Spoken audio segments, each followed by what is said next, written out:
extensivo a sus líderes, que puedan hacerlo extensivo a sus pastores asociados, porque son temas relevantes de nuestro país.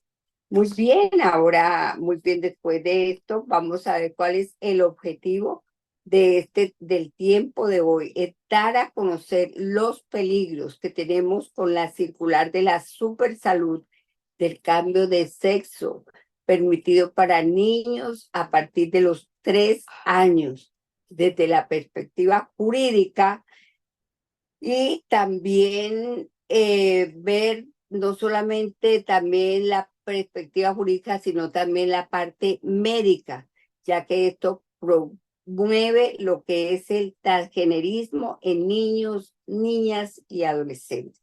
Nosotros defendemos los principios y los valores establecidos en la palabra de Dios. Dice que varón y hembra nos creó el Señor. Y sobre esto nosotros es que seguimos lo que dice la palabra de Dios y defendemos todos los principios de la palabra de Dios. Además, estamos buscando tener una generación de hombres y mujeres valientes que podamos hacerle frente a estos embates permanentes y constantes contra los principios y valores que nosotros defendemos, promovemos y predicamos. Muy bien, voy a darle, todas son importantes. Aquí no es que una ocupe el primer lugar, sino que debemos poner primero, vamos con nuestra abogada, la doctora Jessica Pérez. Ella es abogada de la Universidad Libre de Pereira, magíster en Derechos Humanos, embajadora ante la OEA en el año 2022. Es consultora nacional en derechos humanos, activista social y política, docente, consultora y asesora en políticas públicas. Y bueno, es una persona que realmente es, para su edad corta, es muy joven, pero una persona muy preparada, como nosotros encontramos de nuestro pueblo cristiano, personas que nos representan. Entonces quiero darle entrada a la abogada Jessica Pérez. Muy bien, doctora, muy buenas noches. Y quiero hacerle la primera pregunta. Quiero que usted pueda exponer a la audiencia, a toda la audiencia, en palabras sencillas, de qué se trata esta circular. Usted la va a ver desde el punto de vista jurídico y las graves implicaciones que tiene para nuestra sociedad. Doctora Jessica, muy buenas noches y le doy el paso a usted en este momento. Muchas gracias, Pastora Lida, por esta maravillosa invitación. También un saludo especial a todos nuestros pastores y asistentes de Colombia. Bueno, definitivamente Colombia está bajo un ataque, eso lo sabemos hace mucho tiempo, y específicamente voy a ser muy concreta en responder esta pregunta. Y hemos visto con gran terror, además asombro, preocupación, que la superintendencia en el mes de abril, finalizando mes, haya expedido precisamente una resolución en la que está asumiendo un rol que solo le pertenece al Congreso de la República, ¿verdad? Asumiendo situaciones, asumiendo una función que no le corresponde. Y yo quiero partir de algo importante, y es que Colombia es un Estado social de derecho. ¿Eso qué significa? Que tenemos una constitución política, como es la Biblia para nosotros los cristianos, que es el manual de vida, la palabra de Dios, lo más importante, es el libro santo a través del cual nosotros nos dirigimos. Así funciona la constitución política para los colombianos, es decir, lo que está escrito es lo que se debe reglamentar y desarrollar. Entonces, la Superintendencia de Salud es un organismo de control, ¿cierto? En nuestro Estado social de derecho, como su nombre lo indica, que hace el control de inspección, la función de control, inspección y vigilancia, especialmente en materia relacionada al derecho a la salud. Desde ahí ya partimos que es un ente de control, es decir, vigila, inspecciona, es decir, que todo lo que estén haciendo las entidades, tanto de orden nacional o de orden departamental o municipal, estén cumpliendo con el derecho el derecho constitucional a la salud y a su vez que las leyes estatutarias o las leyes que desarrollan este tipo de derechos pues estén cumpliendo a cabalidad la ley. Y eso es muy claro. Hasta ahí no hay ningún problema. Hasta ahí no hay problema de que la superintendencia cumpla con una función clara. ¿Cuál es el asunto acá? Que el asunto ya toma o usurpa, como dice el dicho coloquial, las funciones del Congreso de la República, que dice acá que va a revisar de manera detallada que todo lo que se esté desarrollando en garantía del derecho a la salud de las personas trans en Colombia sea efectivo. ¿Cuál es el asunto más preocupante acá? Y es el literal H. El literal H de entrada tiene un título, mis pastores y a toda la audiencia, y se titula como Infancia y Adolescencias Trans. Cuando yo empiezo a revisar este pronunciamiento y empiezo a estudiar detalladamente las sentencias de la Corte Constitucional, que son digamos, el piso jurídico sobre la cual la superintendencia empieza a hacer un desarrollo, nos damos cuenta que la Corte Constitucional ya ha desarrollado todo un proceso. eh, y regulando supuestamente los derechos fundamentales de los niños y niñas y adolescentes en Colombia. ¿Qué dice aquí? Infancias trans, es decir, regular y garantizar que los niños y niñas desde los 3 años de edad, sin el consentimiento de sus padres, puedan someterse a tratamientos de cambio de sexo o de género mal llamado, como le dicen, a través de la hormonización, bloqueadores de pubertad, el suministro de medicamentos y las cirugías como tal. ¿Por qué es tan delicado este asunto? Porque de entrada ya estamos partiendo de que la Corte Constitucional está asumiendo unas funciones que solo le pertenecen al Congreso de la República, ¿cierto? Desde ahí ya entramos con una mirada terrible. Segundo, ya hay una cantidad de leyes que están regulando el derecho a la salud en Colombia. Desde hace muchísimos años, el Congreso de la República viene emitiendo leyes precisamente para garantizar ese derecho.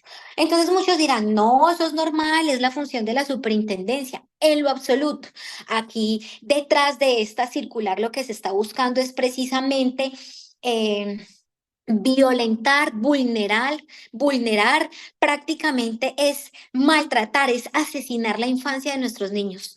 Y por allá me encontré un artículo bastante peligroso de una sentencia que ellos están usando de la T 447 y dice que hay un derecho de los niños que es el derecho supuesto, el derecho del consentimiento. Es decir, que el niño desde los 3 años tiene la capacidad de decir que es bueno para él, que es malo para él, de tomar o de no tomar un tratamiento médico, si se percibe hombre, mujer o se percibe de cualquier género, como ahorita hay una cantidad de géneros, además que la Corte Constitucional dice que hay un sinnúmero de géneros en Colombia, entonces que el niño tiene todo el derecho en su edad de 3 años en adelante hasta los 18 años de determinar si toma o no un tratamiento médico. Pero ¿qué dice? Dice que la única manera en la que sus padres no pueden intervenir en este asunto es si sus padres están en contra, oigan muy bien esto, si sus padres tienen alguna negativa a autorizar este tipo de tratamientos médicos, porque no son tratamientos médicos, son mutilaciones, es acabar, es dañar la vida del niño o la niña. Y dice que si sus padres, por razones de su credo o de su cultura, se niegan a autorizar este tipo de tratamientos, entonces no hay prevalencia de que el padre o la madre autoricen a su hijo a someterse a este tipo de supuestos tratamientos médicos. Entonces, ¿de qué se trata esta circular? Esta circular simplemente se trata de un adefesio jurídico, de una usurpación de derechos y de poderes del Congreso de la República y de legitimar un Estado arbitrario.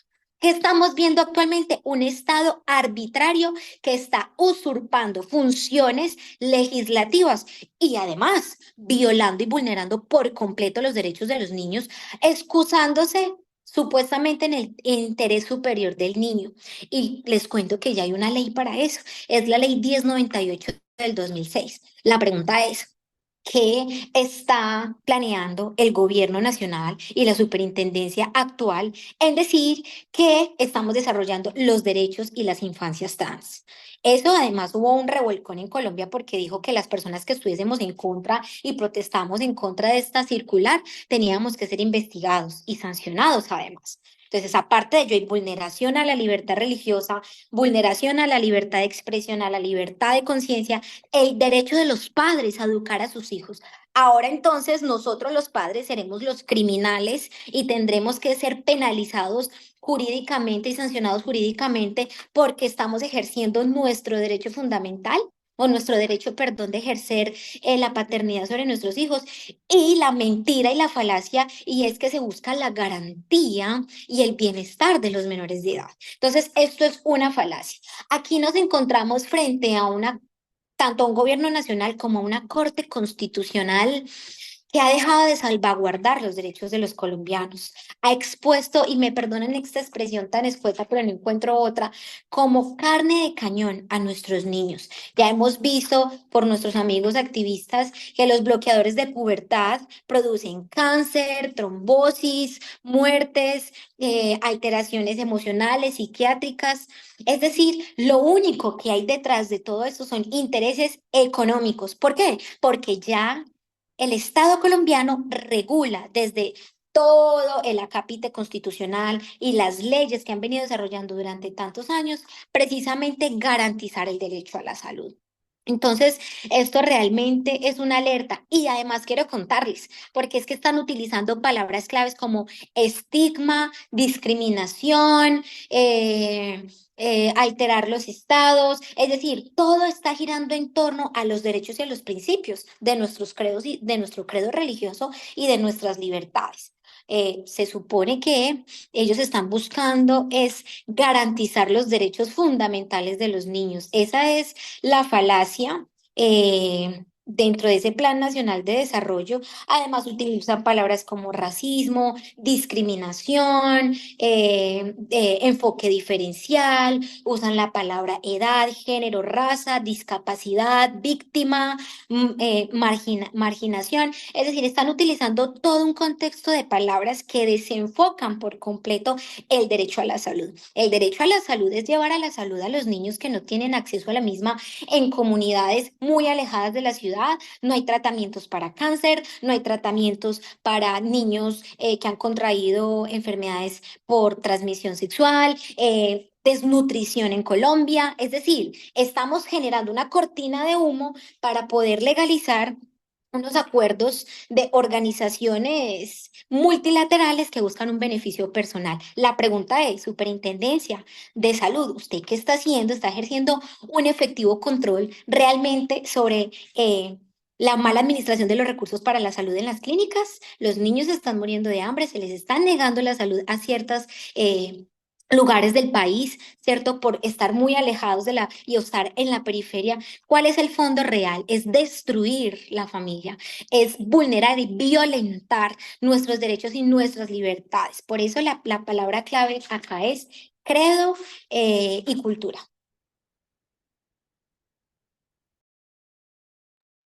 Doctora Jessica, qué interesante su exposición y su presentación.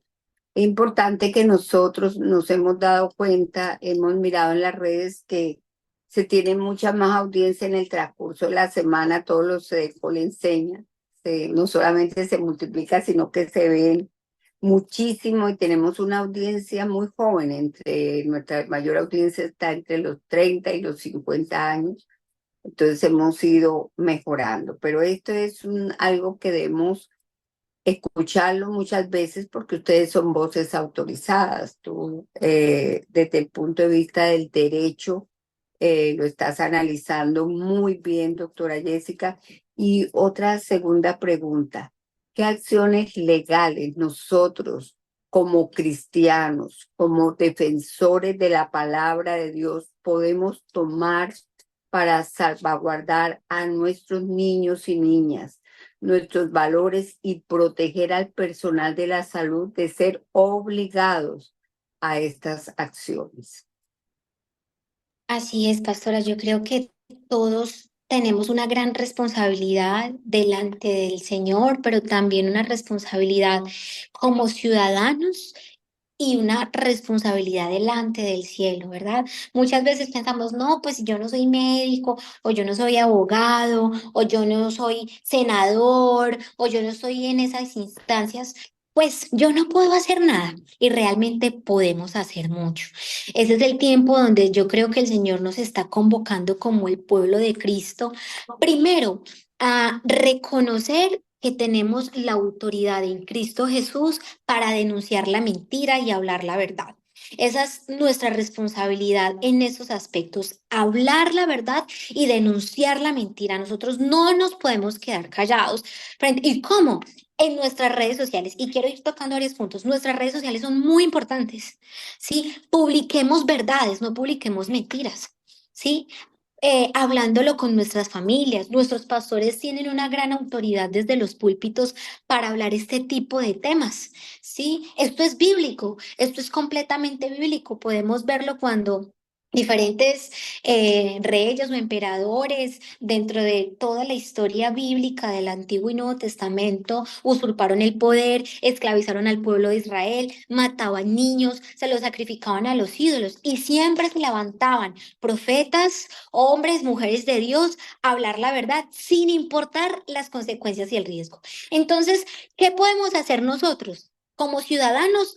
Hablarlo, explicarlo, explicarle a nuestros hijos. Nosotros como padres de familia en los colegios tenemos que estar muy alertas. ¿Por qué? Porque ya dentro de los currículums, o no, dentro de la malla curricular y dentro de, digamos, el pensum y dentro de las circulares que el Ministerio de Educación le ordena a los colegios, es usted tiene que hablar de esto a los docentes de manera obligada. Bueno, eso fue el caso muy personal de una hija de una amiga que era menor de edad en ese tiempo. Ella tenía unas crisis en temas de su sexualidad y la psicóloga de un colegio empezó a darle consejos. Y le dijo, no, lo que usted necesita es realmente asumir que usted es homosexual, usted tiene todos los derechos, usted puede empezar a recibir tratamientos. Y la niña empezó a tener síntomas de suicidio. Su mamá, muy preocupada, fue al colegio a preguntar qué había pasado y, oh sorpresa, la psicóloga del colegio ya llevaba en terapia con la niña 3 meses diciéndole que ella no era mujer, sino que no era, que era hombre, que su mamá no tenía el derecho de decirle que estaba bien o que estaba mal, que Dios no era importante en medio de esa ecuación y que el colegio le iba a ayudar. Entonces, como padres de familia, una gran responsabilidad. Y en términos legales, bueno, tenemos que ver que hay un grupo de senadores, la bancada Provida, ya interpuso una demanda precisamente en contra de la superintendencia por esta circular, pero podemos hacer marchas, plantones, pero ¿qué es lo importante? No ser reaccionarios, ¿verdad? ¿Por qué? Somos reaccionarios y esto lo digo con mucho respeto porque nosotros empezamos a salir a las calles y a marchar cuando ya este tipo de cosas están escritas y están legalizadas. Necesitamos trabajar previamente, unirnos a colectivos, organizaciones sociales. Esto que está haciendo Sedecol es muy importante. Esto Sedecol viene haciendo hace mucho tiempo de entrenando cada lunes a los pastores y a los líderes eclesiales acerca de estos temas tan relevantes. ¿Qué acciones legales debemos de tomar para salvaguardar nuestros niños? Acciones de tutela. Yo creo que para ustedes no es desconocedor, no es desconocido situaciones que están pasando actualmente en los colegios y esto se los quiero hablar. Me quiero centrar un poquito en eso. Me contaba una madre de familia que había un profesor por muchos años, por más de 15 años trabajando en una institución educativa y era un hombre normal. Un día llegó vestido de mujer, diciendo que era mujer, utilizando tacones. Los niños, las niñas estaban mal, se pusieron a llorar, decían, desconocemos esto es un trauma, esto es un shock que está pasando acá. ¿Qué deben de hacer los padres de familia en un evento como este? No callar, ni guardar silencio, interponer acciones de tutela, derechos de petición ante las secretarías de educación. Sí, es decir, necesitamos tomar las acciones legales que la Constitución política nos ha brindado. Bueno, pero yo no sé qué es una acción legal, yo no sé qué dice la Constitución política. Entonces, conectémonos con colectivos en el país que estemos trabajando precisamente esto. Este es el tiempo. Justamente hoy estaba hablando con una amiga abogada que cuál es la vía realmente para caminar en esta línea. La Corte Constitucional ha usurpado, y nuevamente lo reitero, la función del legislativo. Los derechos fundamentales solo pueden ser desarrollados por leyes estatutarias. ¿Y qué es una ley estatutaria? Es como, tiene un rango superior, tiene unos requisitos, una rigurosidad para poder que sea pública, para poder que entre en vigencia. Es como, por ejemplo, cuando en un laboratorio, saca la muestra de un nuevo medicamento. ¿Qué tiene que haber? Eh, Permisos, ensayo y error, prueba una y otra vez para poder comprobar que ese medicamento es de consumo humano. Eso mismo pasa con las leyes estatutarias. Es de tanta rigurosidad porque desarrolla un derecho fundamental que solamente el Congreso puede desarrollarlas. ¿Qué estamos viendo acá? Que la Corte Constitucional está desarrollando temas tan importantes que solo le corresponde al legislativo desarrollarlas. Por eso necesitamos elegir de manera correcta en estas próximas elecciones.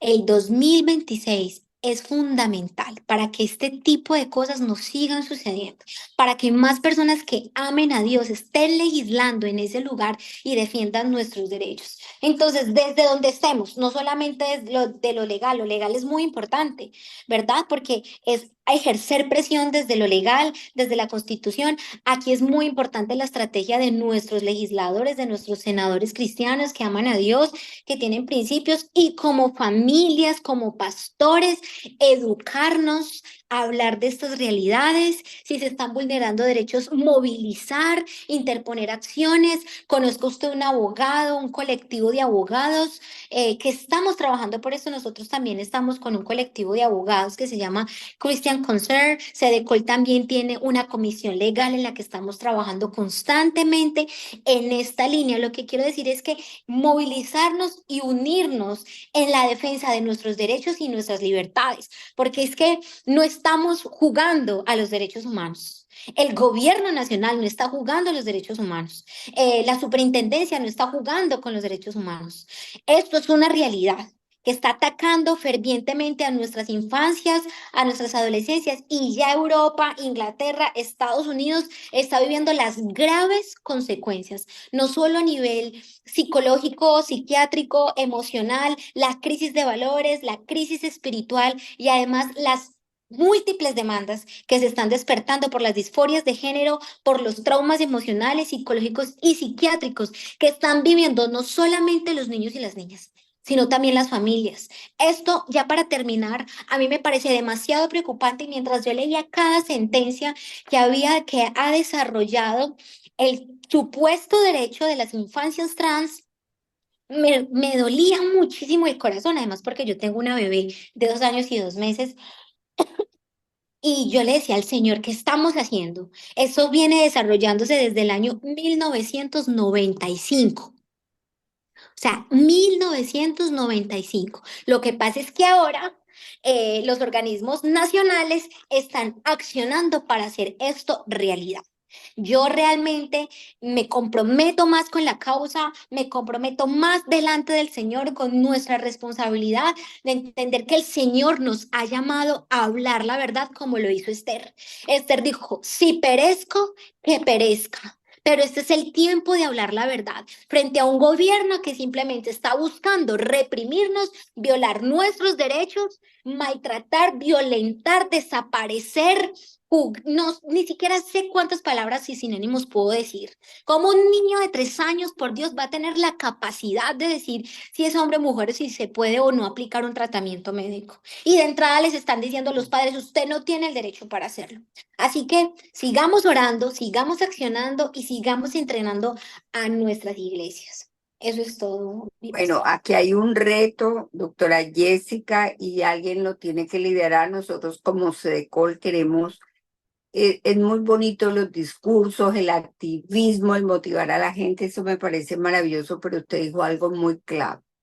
Nosotros no podemos seguir siendo reactivos y tenemos que, frente a esta situación, establecer un plan de acción claro y concreto, porque hemos sido muy reaccionarios. Todo lo que vamos a hacer, las marchas, SEDECO la está apoyando, también la recolección de firmas, pero tenemos que sentarnos seriamente los juristas metas y decir, este es nuestro plan de acción, porque hay que planear. Ellos tienen la Agenda 2030 y nosotros queremos promover la Agenda 2050 de nuestros principios, nuestros valores y no seguir siendo reaccionarios. Por ahora, este tiene que ser el plan de acción.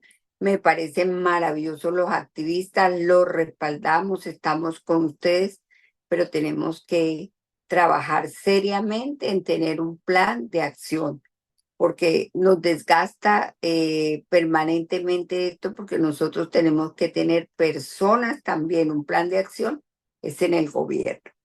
Así de que muy bien, muchísimas gracias, doctora Jessica. Y ahora continuamos con nuestra segunda invitada de lujo de esta noche. Es la médico neuróloga Loida Camargo. Ella es neuróloga, es epidemióloga clínica, tiene una maestría, un PT en neurociencia cognitiva y es profesora de la Universidad de Cartagena. Así es de que para nosotros en esta noche es una bendición poder contar con la doctora Loida. Y para la doctora Loida, quisiera que pudiera ella ayudarnos a contestar esta pregunta: ¿cómo se construye la identidad individual?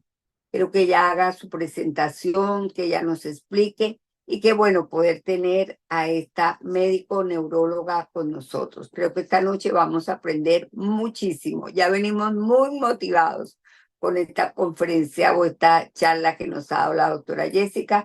Ahora le doy paso a la doctora Loida Camargo. Doctora, adelante.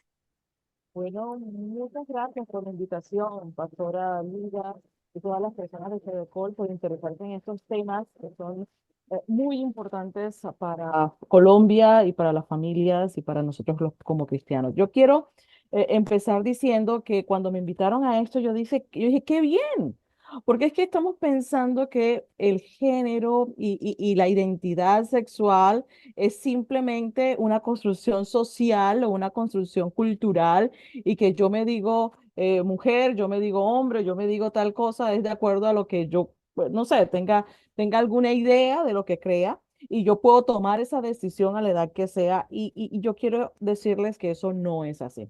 Existen unas bases biológicas para el poder tomar una decisión y acerca de eso quisiera hablarles de alguna manera en estos pocos minutos.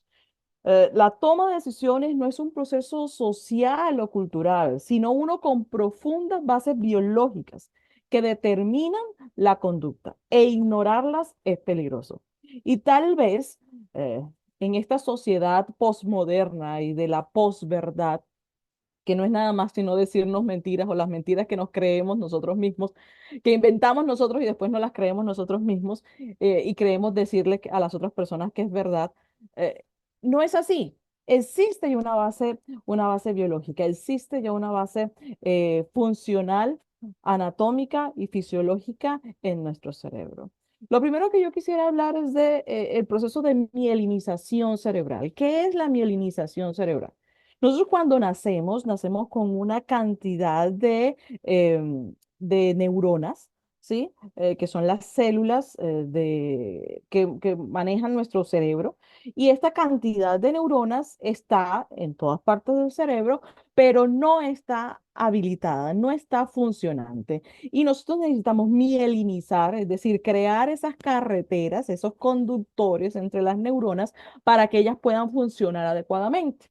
Como sabemos, al principio, cuando se nace, los primeros años, rápidamente se mielinizan todas las áreas motoras para que el niño pueda caminar, para que el niño pueda correr y las áreas sensitivas, si el niño está sintiendo todas las cosas y todos los estímulos de su contexto. Luego, entre los 5 y los 12 años, más o menos, se expande eso a otras áreas. Ahí va a comenzar una mielinización de una parte muy importante del cerebro, que es el sistema límbico. Esa es la otra palabra de la noche. Sistema límbico. El sistema límbico es un sistema emocional. Es un sistema que nos permite huir o pelear. Es un sistema que nos permite tener ira, que nos permite sentirnos de alguna u otra manera. Es un sistema que nos permite tomar riesgos. ¿sí? Pero no es un sistema medido. Es decir, no es un sistema que mire a las consecuencias. Cuando comienza a generarse la mielinización entre los 12 a los 18 años, que continúa hasta la adolescencia en los primeros años de la adultez, hablamos hasta los 20, 25 años, se van a mielinizar áreas frontales, especialmente la corteza prefrontal, que es esta parte que tenemos acá.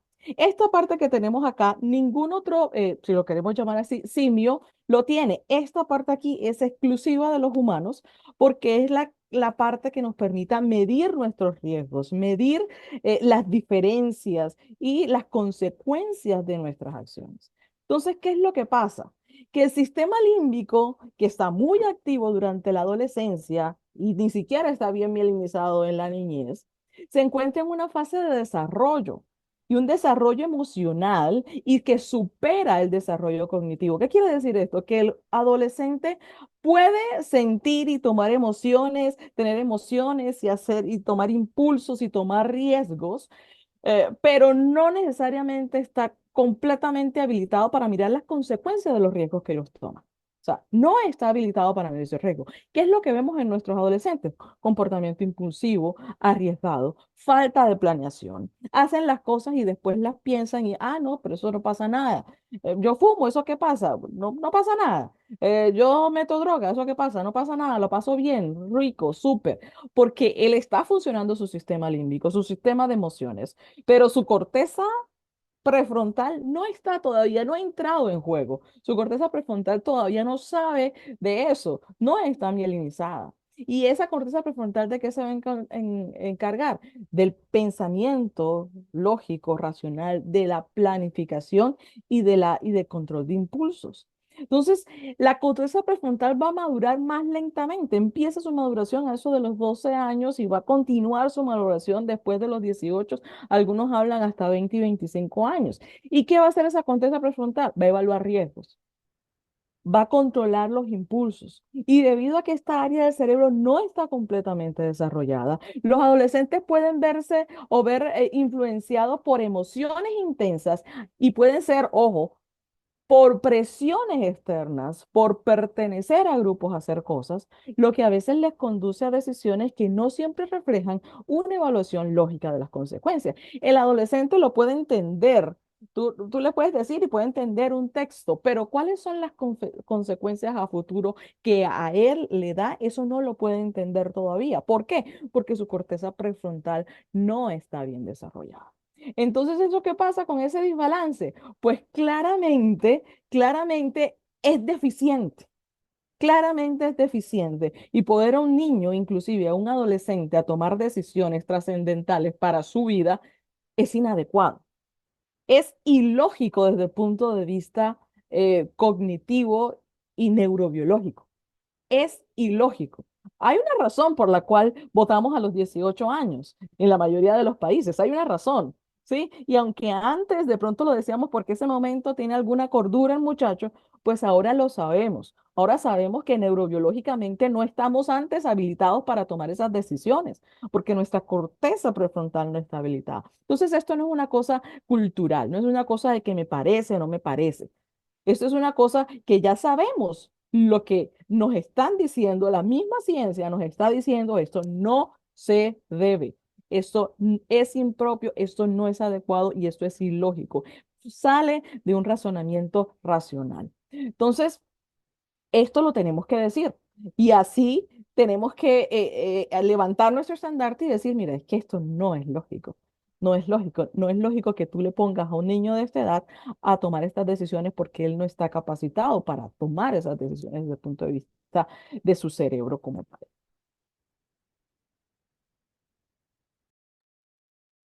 Doctora Loida, nos ha dejado esto. Yo creo que esto amerita después conocerlo más profundamente, pero excelente exposición. Y llegamos a esa conclusión que un niño de 3 años no puede tener, si a un joven todavía no lo puede hacer, menos un niño de 3 años. Excelente su exposición. ¿Cuáles serían los posibles riesgos de nosotros permitir que niños y adolescentes se sometan a tratamientos de cambio de sexo, doctor? Bueno, pastora Lida, las consecuencias serían nefastas. Las consecuencias serían terribles porque, en primer lugar, dejamos de proteger a nuestros niños. Y cuando nosotros dejamos de proteger a nuestros niños, eso quiere decir que dejamos de proteger a nuestra sociedad. Dejamos de proteger a nuestros próximos jóvenes y a nuestros adultos más adelante. Los dejamos de proteger porque les damos, es como poner a un niño a darle una pistola de fuego. ¿A alguien se le ocurriría poner un niño y darle una pistola de fuego para que por favor juegues con ella a ver cómo te sale? No, a nadie se le ocurriría. Entonces, perderíamos la infancia, perderíamos nuestros próximos jóvenes y nuestra sociedad. Ese sería el primer riesgo gravísimo para ellos. Segundo riesgo, a nosotros entraríamos en el oscurantismo. Quiero decir esto, lo estoy hablando desde una perspectiva muy, muy científica. Entraríamos en el oscurantismo. Eso sería como darnos un tiro a nuestra sien y no aprovechar lo que nosotros mismos hemos decidido. Entraríamos en el oscurantismo porque negaríamos nuestros ojos a la verdad por asumir una mentira que a todas vistas no tiene un asidero biológico y no tiene un asidero científico. ¿Sí? Entonces yo quisiera decirles a todas estas personas, o sea, nosotros queremos decirles la verdad y estamos aquí es con pruebas biológicas, con pruebas fehacientes de que así es como funciona nuestro cerebro. ¿Y qué nos piden? ¿Qué nos están pidiendo? Que nosotros nos tiremos un tiro en la sien y olvidemos el pensar. Entonces, no, eso como sociedad, como padres, no lo podemos permitir. Tenemos que alzar la voz y decir esto no está bien, esto no es correcto desde el punto de vista biológico, desde el punto de vista neuronal, desde el punto de vista científico, esto no es correcto. Tienen que escuchar más a los científicos y poner en su perspectiva adecuada a los sociólogos y a los psicólogos que tal vez quieren volvernos tal vez a un oscurantismo que no podemos permitir. Definitivamente no lo podemos permitir. Negar la influencia crítica del desarrollo neurológico en la toma de decisiones de los niños y adolescentes no solo contradice la evidencia científica, sino que representa un retroceso que pone en riesgo su bienestar. Las investigaciones en neurociencias han demostrado de manera contundente que el cerebro adolescente, aún en proceso de maduración, carece de los mecanismos necesarios para procesar plenamente las consecuencias a largo plazo. La vulnerabilidad y las influencias externas, sumadas a la dominancia del sistema límbico sobre la corteza prefrontal en esta etapa, refuerza, refuerza comportamientos impulsivos y emocionales. Ignorar estos hechos no solo es desacertado desde el punto de vista científico y biológico, sino que deja a nuestros niños expuestos a tomar decisiones sin la capacidad reflexiva necesaria, comprometiendo su salud y su desarrollo futuro. Así que aquí estamos para poner una vez más nuestro estandarte y decir, no, no cuenten con nosotros. A nuestros niños se les respeta. Muchísimas Gracias, gracias, doctora doctora. Elvira. Excelente posición. Yo creo que esta parte científica nos hacía falta. Doctora, muchísimas gracias. Ha sido una exposición clara, contundente, concisa y muy importante.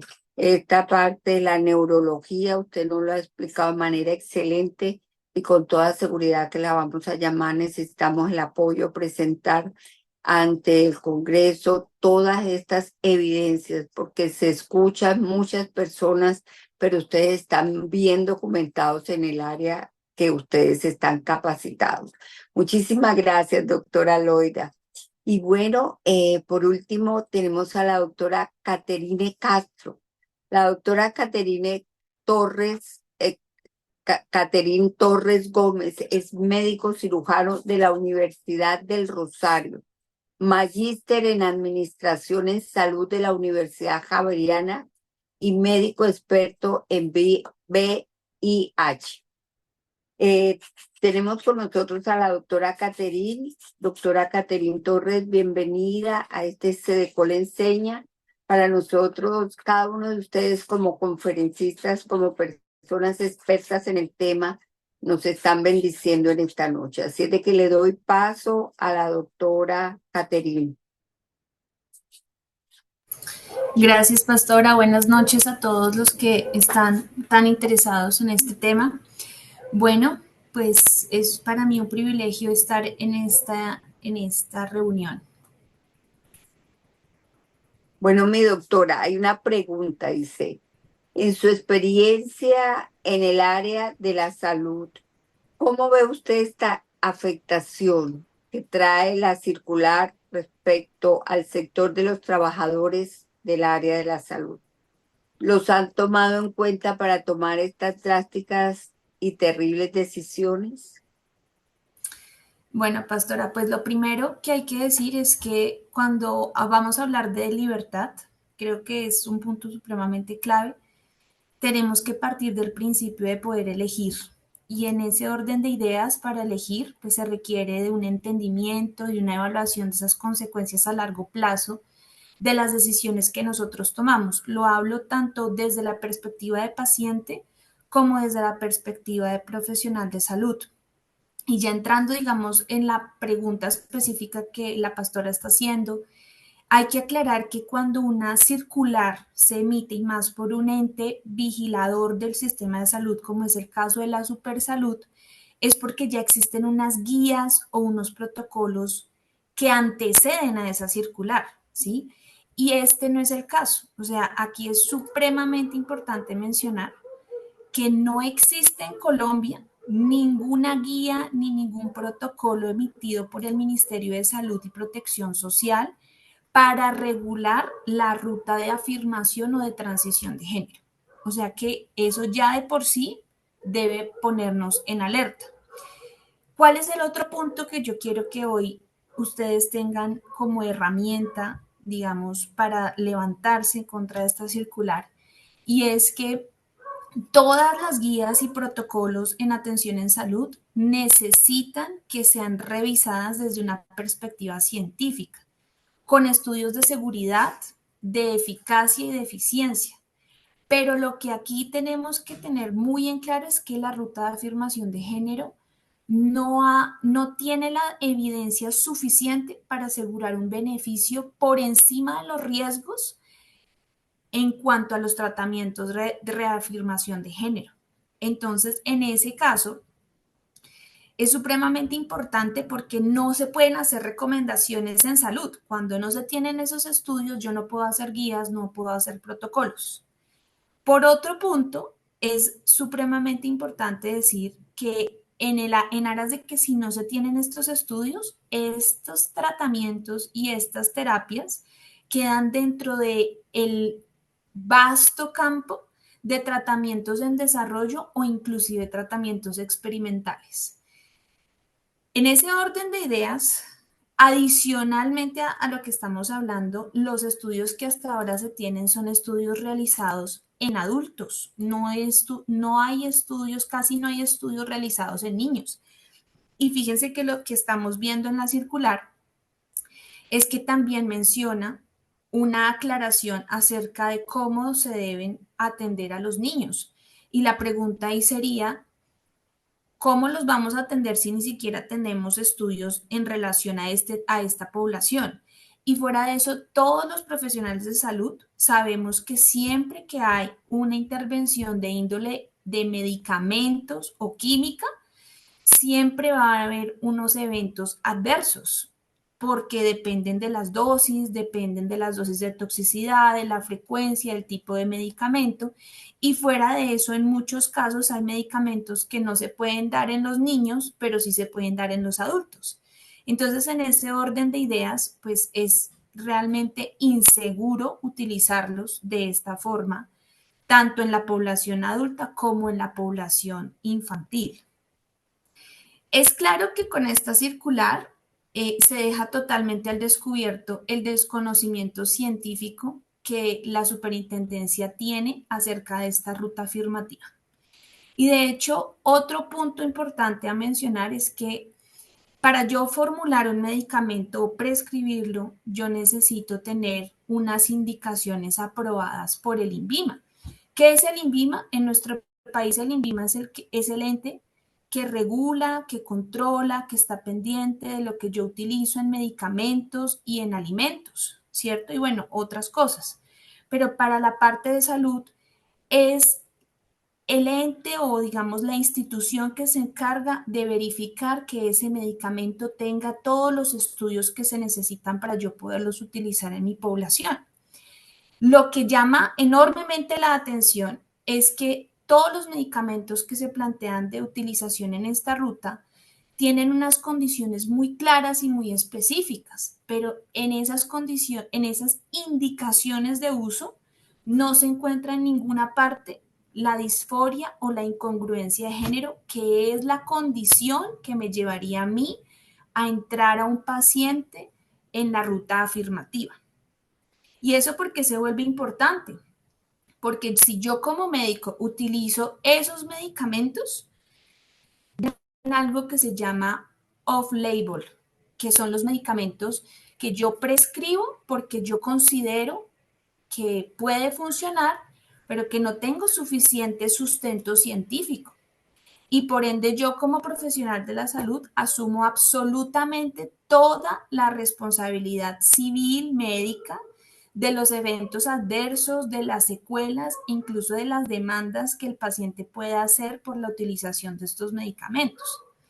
Entonces ahí le queda a uno una pregunta bastante importante, digo yo, que queda en el aire esta pregunta, y es, ¿qué interés hay en que un ente que vigila, como la Supersalud, ordene que los profesionales de la salud se sobrepasen por encima de un ente que controla la utilización de los medicamentos como el INVIMA? ¿Qué está pasando ahí?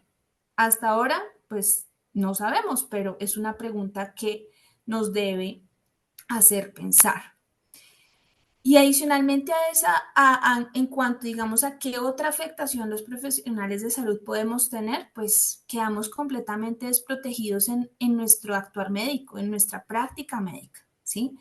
Es decir, por un lado, la Supersalud nos dice que tenemos que afirmar el género de las personas que llegan con en esta condición de disforia, y si no lo hacemos, vamos a ser sujetos de sanciones. Pero si lo hacemos, también vamos a ser sujetos de sanción, porque nos estamos saliendo de las regulaciones del INVIMA. Entonces, vean ustedes en la situación en la que a nosotros nos están poniendo como profesionales, entre la espada y la pared. O sea, por un lado o por el otro, vamos a terminar perdiendo. Y adicionalmente a eso está una pregunta que es más de índole ético, sobre todo para nosotros, los médicos, porque es si realmente esa autonomía del paciente puede sobreponerse a el deseo de nosotros y el principio médico de no hacer daño de manera intencional y de procurar el bien de la persona que estoy atendiendo. Eso es algo clave. Digamos que ahí hay que dejar entre paréntesis que el Comité de Ética Médica, por ejemplo, no se ha mencionado en relación a la ruta afirmativa. Y eso debe ponernos en atención y en alarma, ¿sí? Y adicionalmente a eso, es muy importante resaltar lo que la doctora neuróloga nos decía hace un momento, y es cuál es nuestra capacidad para tomar decisiones. Y por eso al principio les mencionaba el tema de la decisión, de la libertad. Porque yo para poder elegir un tratamiento médico debo firmar un consentimiento informado porque entiendo las consecuencias y entiendo lo que me van a hacer, ¿sí? A largo y a corto y a mediano plazo. Solo así yo puedo firmar un consentimiento informado.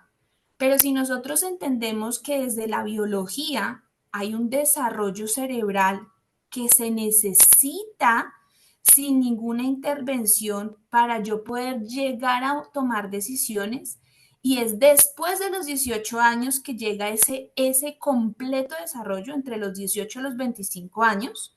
Entonces, ¿yo cómo puedo afirmar que un niño me puede firmar un consentimiento informado? O sea, eso se sale completamente del razonamiento científico y del entendimiento científico que hasta ahora tenemos del cerebro humano, ¿sí? Adicionalmente a eso, es completamente innecesaria esta circular, porque es que están planteando normativas e indicaciones, ordenamientos, para que los profesionales de salud y las IPS atendamos, digamos que no frenemos o no generemos brechas ni barreras de atención para la población trans. Pero es que ya de por sí, en nuestros códigos de ética médica y profesional, está supremamente claro que nosotros, dentro de nuestro actuar, estamos obligados a tratar de manera digna a todos nuestros pacientes, sin importar su sexo, su raza, su religión o cualquier diversidad que los caracterice. Entonces, hacer esa circular realmente uno diría, si es por el tema de la discriminación, pues se queda un poco como que, ¿para qué utiliza ese mecanismo? Y por otro lado, ¿por qué entonces una entidad que vigila se contrapone a una entidad que controla? No tiene sentido, ¿sí? En ese punto creo que nosotros como profesionales de salud no podemos tragar entero. Tenemos que ser un poquito más críticos frente a esto que nos están planteando.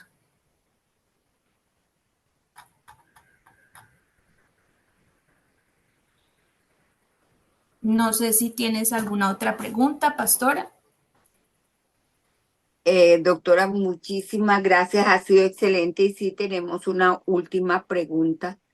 Usted que ha tratado pacientes con VIH y transgénero, ¿nos puede comentar de las consecuencias nefastas en temas de salud de esta población cuando se realizan estas terapias de hormonización y castración? Claro que sí, pastora. Bueno, además de que yo pues soy especialista en administración en salud, pues trabajo con población de VIH porque soy médica experta en VIH.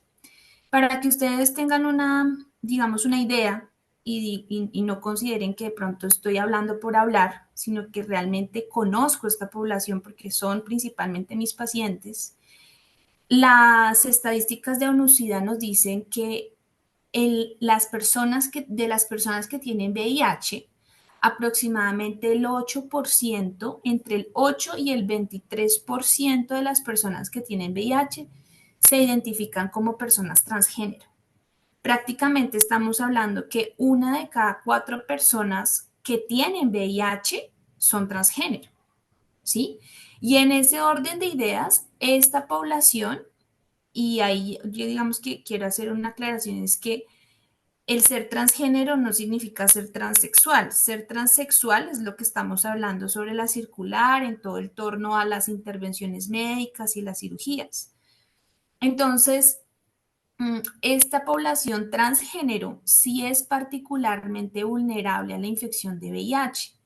La infección de VIH actualmente es una pandemia, ¿sí? Que de pronto no dejan ver qué tan importante es la intervención de esta infección, pero para que ustedes se hagan una idea, si yo no trato la infección de VIH rápidamente, el sistema inmunológico se va a deteriorar hasta llegar a lo que se conoce como SIDA, que es el síndrome de inmunodeficiencia del adulto, y sabemos que el SIDA tiene una altísima mortalidad, ¿sí?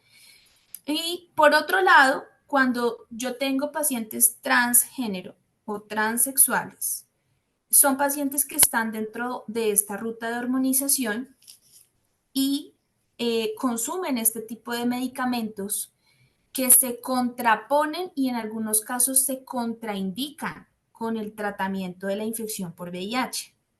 O sea que ponemos en una disyuntiva a nuestros pacientes en elegir tratamiento de VIH o ruta de hormonización, ¿sí? Y de una u otra forma, elegir cualquiera de los dos caminos le va a generar efectos y le va a aumentar la morbilidad o digamos el riesgo para morir tempranamente a esa persona. Entonces, fíjense que ahí hay una gran situación en cuanto a qué tanto nosotros realmente estamos ayudando a nuestros pacientes en promoverles esta ruta de hormonización, porque los estamos llevando a un camino de muerte. O sea, es así de claro, porque si escogen el tratamiento hormonal sobre el tratamiento del VIH, es escoger el camino del SIDA y es escoger una altísima mortalidad. Y por otra parte, en cuanto ya específicamente a los efectos adversos y los efectos que hasta ahora la ciencia ha recopilado en cuanto a la ruta afirmativa, porque no hay unos estudios longitudinales de largo tiempo que nos puedan aclarar completamente esas consecuencias, está el aumento de los riesgos cardiovasculares, es decir, de infartos al corazón, infartos al cerebro, aumento de problemas de coagulación que terminan desarrollando trombosis en cualquier órgano del cuerpo. Y pues obviamente si esto se desarrolla a nivel cerebral, pues es supremamente grave, deteriora y daña completamente la calidad de vida de la persona. Aumenta significativamente el riesgo de padecer cáncer, cualquier cáncer, pero últimos estudios han dicho que es mayor en el cáncer de hígado. Aumenta la disfunción o el deterioro rápido de los órganos como el hígado y los riñones. Deterioran el esqueleto. Es decir, ¿cómo lo hacen? Porque hacen que no se fije adecuadamente el calcio y desarrolla rápidamente osteoporosis en edades tempranas, en edades que no debería estar esta enfermedad. Afectan la fertilidad, aunque insistan en que no, sí la afectan. Y tanto así es que en las indicaciones y contraindicaciones de los medicamentos que se utilizan, está supremamente claro que en caso de utilizarlos a largo plazo, se debe siempre hablar y contemplar la necesidad de criopreservación o congelamiento de las células sexuales, porque sí se puede generar infertilidad o daño de esas células sexuales en las gónadas o testículos, ovarios, según sea el caso. Otro punto que yo creo que es supremamente clave, y si es que estamos hablando de salud sexual, es que afectan la salud sexual y de manera negativa. Inclusive hasta pueden llevar a una pérdida de la vida sexual de la persona. Entonces, si nosotros estamos hablando de personas jóvenes, adolescentes o adultos jóvenes, en donde están en su plenitud de su exploración y de su deleite y disfrute sexual, y estas personas pierden esa parte importante de su vida, pues imagínense, afectamos la calidad de vida de manera directa. No pueden llegar fácilmente a un orgasmo, tienen dolor durante las relaciones sexuales. En el caso cuando se generan nuevos órganos, como es el caso de creación de vaginas o neovaginas, se puede cerrar ese agujero nuevo que se hizo. Entonces, ¿qué vida sexual van a tener? No hay manera, ¿cierto? Aumenta la tasa de infecciones urinarias porque directamente se manipulan las vías urinarias cuando se manipulan los genitales en estos procesos quirúrgicos. Y por último, y no menos importante, es que afectan la salud mental. Ya se sabe que la carencia de estas hormonas sexuales en los cuerpos sanos, hombre-mujer, sexo femenino, masculino, ya biológicamente claro, se ocasionan fallos en la memoria, se desencadenan trastornos neuropsiquiátricos como por ejemplo el trastorno de ansiedad, el trastorno obsesivo compulsivo, la depresión o el trastorno bipolar. Y ya está supremamente descrito que este tipo de trastornos se han relacionado como causantes de conductas e ideación suicida, ¿sí? Y la evidencia científica ya nos dice que hay un aumento significativo en la conducta suicida en las personas transgénero. Entonces, realmente acá queda una gran pregunta digo yo, una gran conclusión, y es que El promover esta ruta de afirmación definitivamente promueve es la realización de muchas situaciones que llevan es a un fracaso y a una sensación de no felicidad en la vida de estas personas, ¿sí?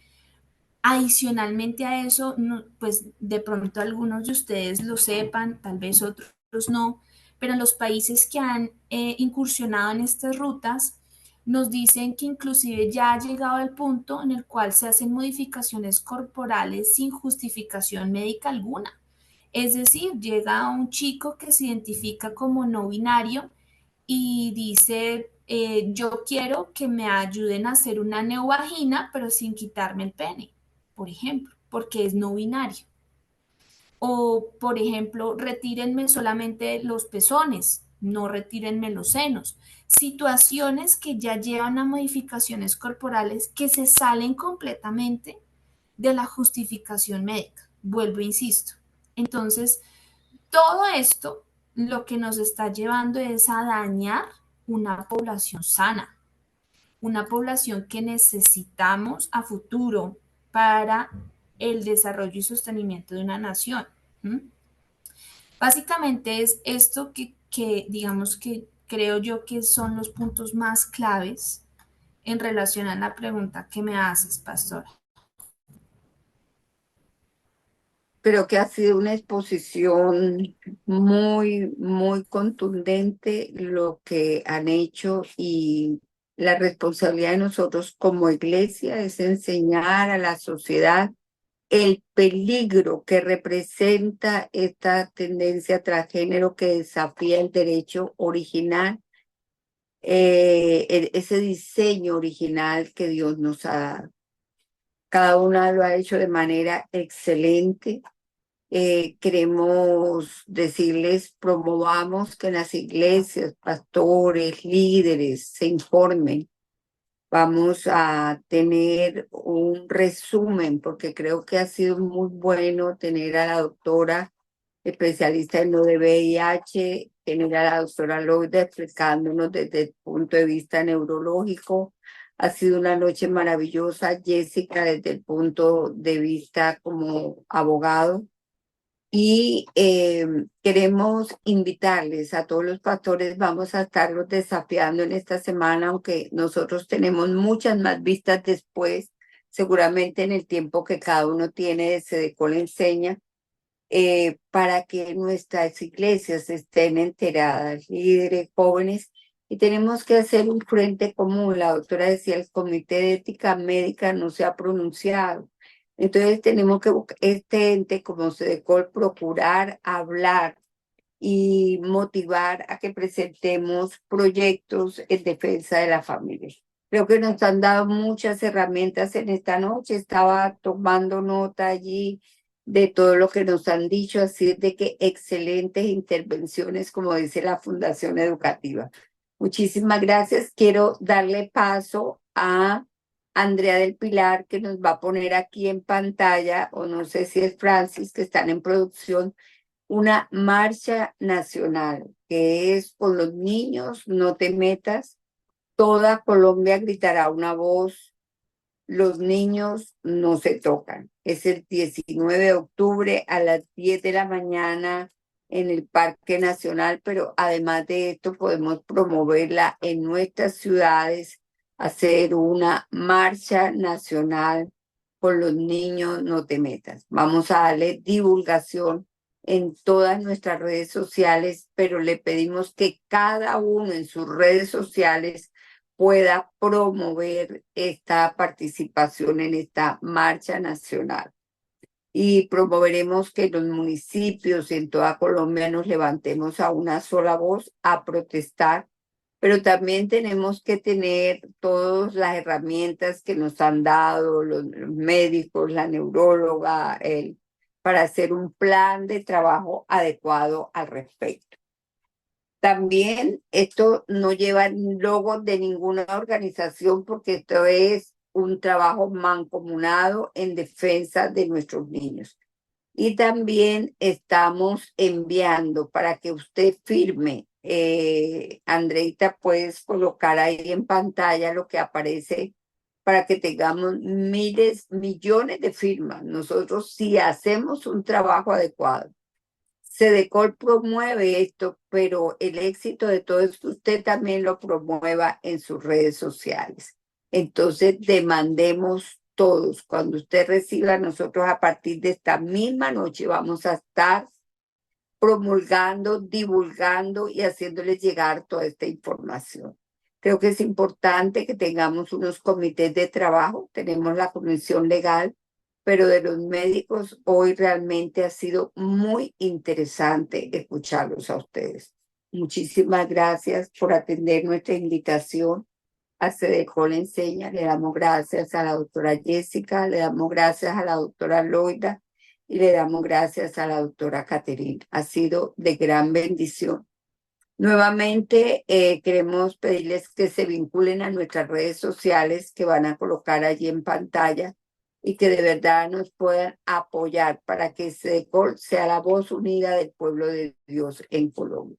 Así es de que le pido a producción que vuelva a poner una vez más las redes sociales para terminar con una oración final, dándole gracias por cada persona que ha escuchado el programa, los que lo van a escuchar. Entonces, ahí tenemos las redes sociales. Si nos unimos, solamente unidos podremos sacar adelante lo que el Señor nos ha mandado, la defensa de los derechos y principios de la palabra de Dios. Bueno, papá Dios, te damos gracias en esta noche por este tiempo que hemos disfrutado, por cada una de las personas que pudimos en esta noche escuchar las conferencias, las enseñanzas que nos dieron cada una de nuestras conferencistas, pero que nos vayamos retados. Ayúdanos, Espíritu Santo, danos sabiduría, estrategias, discernimiento, revelación, pasión por defender estos principios y valores. Sabemos que si tú estuvieras aquí en la tierra, como lo hiciste un tiempo, Señor Jesucristo, serías ese que todos los días saldría a promover, que nosotros nos convirtamos en eso. Hoy, con las redes sociales estamos al mover un dedo, a dedicarle 10 minutos a hacer esta defensa, a que estemos enterados, a trabajar juntos, Señor, para que en nuestro país realmente se respeten los valores y los derechos. Defendemos no solamente nuestra comunidad, sino a cada colombiano en general. Te damos las gracias y que en esta noche la bendición tuya repose sobre cada hogar aquí representado y también sobre nuestras conferencistas. En el poderoso nombre de Cristo Jesús. Amén, amén y amén. Queremos invitarles finalmente, antes de despedirnos totalmente, tenemos cumbre de pastores, líderes profesionales en todas las ramas, porque Sedecol ha ampliado a unirnos por comités de trabajo. Ahí caben los médicos, los economistas, los sociólogos, los psicólogos, los empresarios, para trabajar unidos, para nosotros poder en este país sentar precedentes y poder extender nuestra fe, no solamente la fe, sino los principios y los valores que están siendo vulnerados. Octubre 29, 28, 29 y 30 en Bogotá. Los afiliados 100.000 pesos, los fraternos 120.000 pesos. Esperamos que tú puedas participar e invitar a otras personas. Un abrazo, buenas noches, Dios les bendiga. Perdón, pastora Lida, la doctora Caterina quiere dar un aporte que le hizo falta, que es importante. Adelante, doctora. Doctora Caterine, adelante. Gracias. Bueno, yo quería hacerles la invitación a todos los aquí presentes y sobre todo a los profesionales de la salud, porque quería contarles que ya somos varios profesionales los que nos hemos unido en un comité que denominamos Comité por la Vida y por la Verdad, y a través de este grupo nos hemos dado a la tarea de realizar conceptos y apreciaciones, de participar en charlas como estas precisamente para nosotros poder ser luz y dar nuestros conceptos desde nuestras distintas especialidades. Nosotros no tenemos afinidad por ningún partido político ni con ninguna institución, y como característica compartida, pues es nuestra creencia y nuestro temor a Dios. Entonces, Bienvenidas las personas que deseen participar como profesional de la salud con su conocimiento técnico científico desde nuestro comité. Era solamente eso, pastora. Doctora Gracias. Caterine, muchas gracias y seguramente nosotros que también promulgamos el bien común, les vamos a consultar y a pedir asesoría de parte de ustedes. Esto es el fundamento, porque es la parte científica. Usted nos dijo grandes verdades, cosas que quizás no habíamos nosotros antes mirado. Nos ha ampliado la visión a todos nosotros el contar con ustedes como médicos y muchísimas gracias. Dios les bendiga. Buenas noches.